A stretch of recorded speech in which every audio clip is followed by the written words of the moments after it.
पति पत्नी घर पे सो रहे होते हैं, अचानक पति उठता है और पत्नी को कहता है बीवी उठ,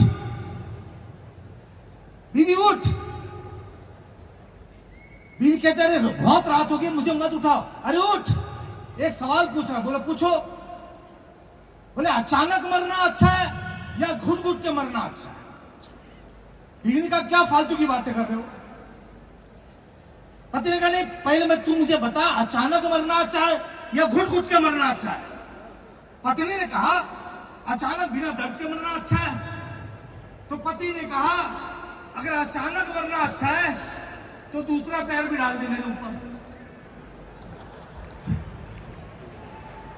बस मुस्कुराते रहिए। एसलीपीएस में, एसलीपीएस की मेरी जर्नी 32.5 महीने की है। 32.5 महीने पहले मैंने एसलीपीएस की शुरुआत की। जब मैंने बिजनेस की शुरुआत की उसी वक्त मेरे साथ में कई सालों से रह रहे मिस्टर अली, उनको पैरालिटिक अटैक आया।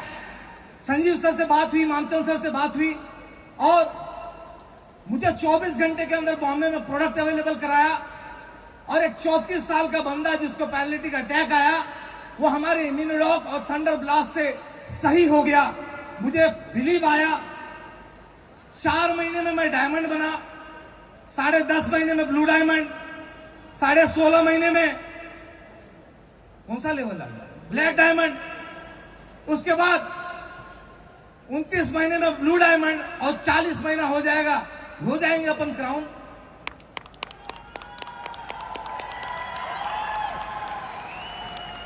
जब मैंने इस बिजनेस की शुरुआत की, मैं सच बताऊं, एसलीपीएस से पहले मुझे नहीं पता था लीवर होता क्या है। सच बताओ, मैंने प्रोडक्ट की जानकारी इकट्ठी की, बॉडी पार्ट्स की भी जानकारी इकट्ठी की और मैंने उन पे काम करते चला गया। आज में मैं प्रोडक्ट ट्रेनिंग के अंदर खुद रहता हूं 1.5 घंटे तक और चीजों को लिखता रहता हूं, क्योंकि जब हम मार्केट में जाएंगे लोगों के सवाल आएंगे प्रोडक्ट को लेकर के, तो हमें उनको जवाब देना होगा। बेहतरीन प्रोडक्ट, बेहतरीन मैनेजमेंट। जब मैंने बिजनेस की शुरुआत की, लोगों ने मुझे बोला तू पागल है, तू पागल है, तू पागल है। मैंने कहा हाँ मैं पागल हूं, क्योंकि मेरे पागल का मतलब होता है प से प्रगतिशील, क से गतिशील, ल से लग्नशील, लक्ष्यशील। हाँ मैं पागल हूं। अगर पागल बन करके सपनों को पूरा किए जा सकते हैं तो मैं 10 गुना पागल बनने के लिए तैयार हूं।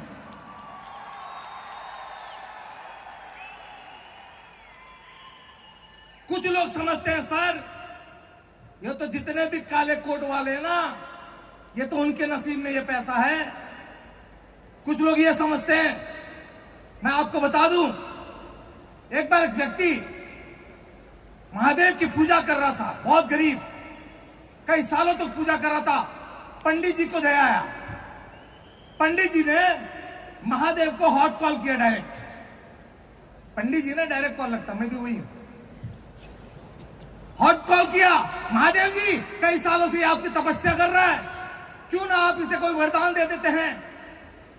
महादेव जी ने कहा कि लेकिन मैं इसको वरदान तो दे दूं, लेकिन जो मैं दूंगा वो 1 साल में खत्म हो जाएगा। पंडित जी ने कहा कोई बात नहीं सर, आप दे दो वरदान। महादेव जी ने उसे गोनी भर के, बोरा भर के सोने की मोहरें दे दी। वो गया, एक जमीन खरीदा उसने, उस गरीब आदमी ने बढ़िया सा मकान बनाया। मार्केट गया, मकान को सजाने के लिए सामान लेके आया और बाद में मार्केट गया। पहले गुलाम बिका करते थे, आपको पता होगा, पहले के जमाने में गुलाम बिका करते थे, नौकर नौकरानियां बिका करती थी। वो मार्केट में गया और एक गुलाम को खरीद के लेकर के आया। 1 साल हो गया, उसकी दौलत दिन दूनी रात चौगुनी होती चली गई। 2 साल हो गया, 3 साल हो गया, वो गरीब नहीं हुआ। अब तो वो पंडित जी की तरफ देखता भी नहीं, नमस्ते भी नहीं करता था। 3-4 साल के बाद पंडित जी को गुस्सा आया, उन्होंने फिर फोन लगाया भगवान आपने कहा था 1 साल में पैसा खत्म हो जाएगा, ये 4 साल में अभी तक पैसे नहीं खत्म हुए बल्कि बढ़ गए। भगवान ने कहा बेटा उसके नसीब में पैसा नहीं था, लेकिन उसने जो गुलाम को खरीद के लाया था उसके नसीब में पैसा था और इसके हाथों से देना लिखा था, तो मेरी मजबूरी है कि मैं उसको पैसा दूं। मेरे भाई, हो सकता है आपके नसीब में पैसा ना हो, लेकिन जब आप 5 लोग, 50 लोग, 100, 500 लोग की टीम बनाते हैं, पता नहीं किस बंदे के नसीब में पैसा है, मजबूरी है, आपको पैसा आएगा, मजबूरी है। सबसे पहले मेरे भगवान, मेरे माता पिता, सभी टॉप लीडर्स, हमारे मानचल सर, जितने भी ब्रॉन्ज हैं, ब्रॉन्ज के बाद कौन सा लेवल आता है? सिल्वर, उसके बाद गोल्ड, प्लेटिनम, एमराल्ड। मेरे को लेवल याद नहीं, पहले हफ्ते कैपिंग मार दिया था मैंने, इसके लेवल प्रोसेस मुझे पता ही नहीं चला। सभी लोग और हमारे कंपनी के मैनेजिंग डायरेक्टर श्री संजीव कुमार जी, जिनका यह मिशन है, जिनका यह विजन है कि 2025 में इस पूरे इंडस्ट्री में जितने भी सक्सेसफुल लोग होंगे 90% असली प्यास पैदा करेंगे।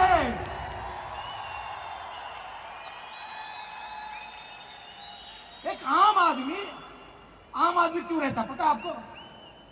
क्योंकि वो पूरी जिंदगी दाल रोटी के पीछे भागता है।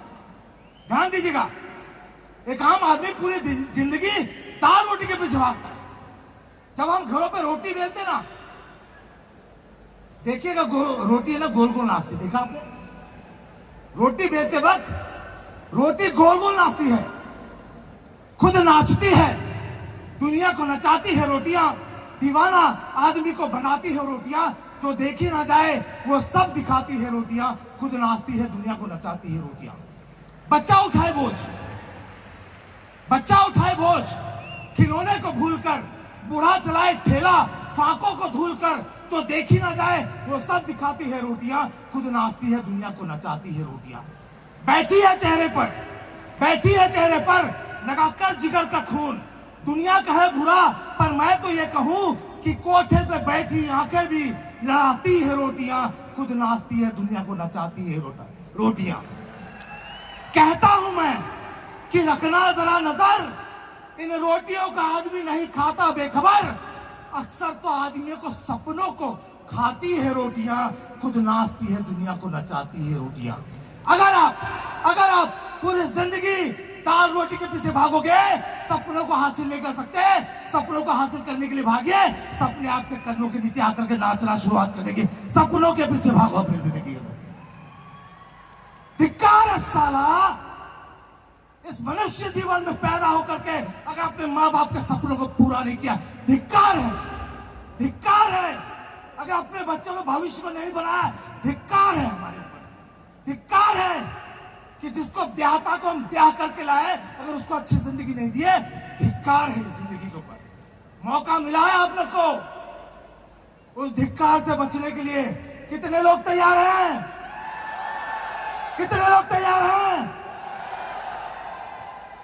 पुराने जमाने में एक बाबा थे, वो अगर दिन को रात कहते तो रात हो जाती, और रात को दिन कहते तो दिन हो जाता। एक दिन कुछ लड़कों ने सोचा क्यों ना बाबा को झूठा साबित किया जाए। एक लड़का गया, पेड़ पे से एक चिड़िया गया, उसका दोस्त से पूछा भाई झूठा कैसे साबित करेंगे? उस लड़के ने कहा जैसे बाबा आएंगे मैं चिड़िया ऐसे छुपा लूंगा।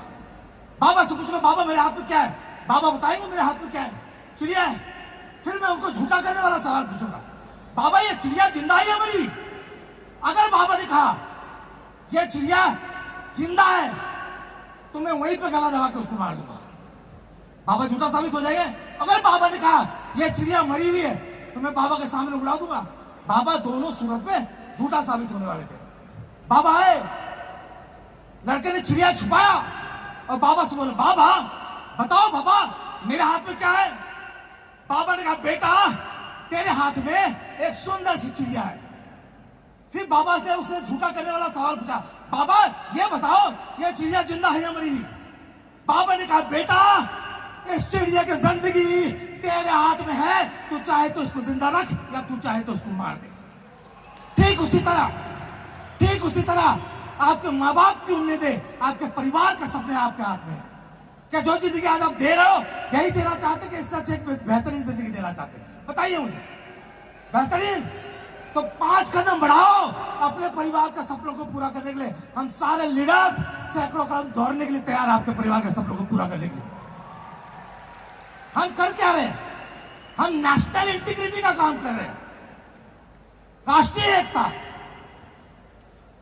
हो कोई हिंदू या मुस्लिम, सिख या ईसाई, हो कोई मजहब, एसलीपीएस पे हम सब हैं भाई।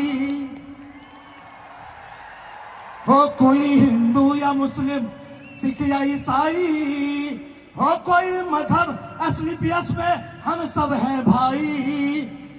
एकता का माहौल हम तैयार करते हैं, एसलीपीएन है सारे जग से प्यार करते हैं।